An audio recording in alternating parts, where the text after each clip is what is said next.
Narito ang ilang mga paraan upang magkapera ngayong 2023.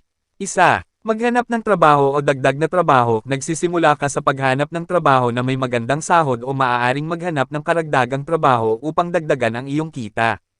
Maaari mong suriin ang mga job board online, magpasa ng mga aplikasyon, at isumite ang iyong resume sa mga kumpanya na interesado kang magtrabaho. Dalawa, itayo ang iyong negosyo. Kung mayroon kang kakayahan sa pagiging negosyante, maaari kang magtayo ng sarili mong negosyo. Isipin ang mga produktong o serbisyong maaari mong ibenta, kilalanin ang iyong target market, at bumuo ng isang solido at kumpleto na plano sa negosyo. Maaari kang pumunta sa mga ahensya tulad ng DTI o SEC upang makakuha ng impormasyon sa pagpaparehistro ng negosyo. Tatlo, mag-ipon. Ang isang mahalagang hakbang upang magkapera ay ang pag-iipon. Magtakda ng isang bahagi ng iyong kita para sa pag-iipon bawat buwan. Makakatulong ito upang magkaroon ka ng isang emergency fund at mapalago ang iyong pera sa iba pang mga pamamaraan tulad ng mga investment. Apat, mag-invest. Maglaan ng ilang bahagi ng iyong pera sa mga investment tulad ng stocks, mutual funds, index funds, o real estate. Subalit, mag-ingat at gawin ang iyong pananaliksik bago mag-invest sa anumang uri ng investment.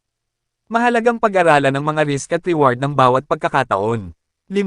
Maghanap ng freelance o online na trabaho. Sa kasalukuyang digital na panahon, maraming online na mga oportunidad na nagbibigay daan sa iyo na kumita ng pera mula sa kaginhawaan ng iyong tahanan. Maaari kang sumali sa mga online freelancing platforms tulad ng Upwork, Freelancer, o Fiverr.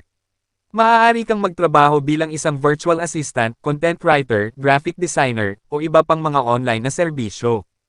6. Tumuklas ng iba pang mga mapagkukunan ng kita. Isipin ang mga iba pang mga mapagkukunan ng kita na maaaring ipagkaloob ng iyong mga kasanayan. Maaaring magturo, magsulat ng libro, magbenta ng mga likas na produkto, o magbigay ng serbisyo ng konsultasyon, depende sa iyong kakayahan at interes. Mahalaga ring tandaan na hindi agad-agad magkakaroon ng pera, at ang pagkakaroon ng sapat na kita ay nangangailangan ng dedikasyon, pagpupunyagi, at tiyaga. Patuloy na mag-aral, magsikap, at maging handa sa mga oportunidad na darating.